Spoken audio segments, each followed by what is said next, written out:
remember specifically her saying to me, you know, there are children who are missing so much over the summer.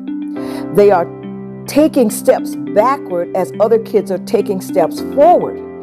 And I said, how so? She said, and she began to explain to me about how some children are able to go to this camp and that camp, and they went to Europe, or they went to Spain, or they went to Italy. And our children were going around the block in the neighborhood. Some of them didn't know where the beach was. They didn't know. So I said, you know, I hadn't thought about it like that. Let me give that some more thought. Because at the time I was teaching dropout prevention. So a lot of my students were students who had very high IQs, but they weren't accomplishing. But I thought about that, and I thought about the exposure, and she would, every time I would come by her room, she said, somebody's going to do this, you know. I said, do what? She said, somebody is going to find a way to take some children during the summer and take them farther ahead so that they will not lag behind in school the following year. I said, Ms. Proctor, I don't know who's going to do that.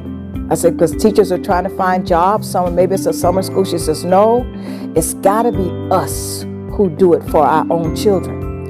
And I thought, okay. And then one day, and I hope Bridget won't mind me saying this, but one day she said to me, you know, Bridget's going to do it. And I said, Miss Proctor, Bridget is globe hopping. She is doing her thing. She is enjoying her life. And why would she come back to work with kids? This is a grueling thing to do. It requires much from each individual. And she said, she can do it. And I believe she's going to do it. I'm going to pray about it. And she did. And when I looked up and I saw Bridget doing Master Kids, I was so excited. I went and called all my friends and I said, guess what? Guess what? Bridget is doing Master Kids. And they said, what's it? So then I had to explain the whole thing about Master Kids. But I was so excited. I thought, here is a woman who used to speak softly to the hearts of children in middle school. And then when she got to high school, she spoke into their futures.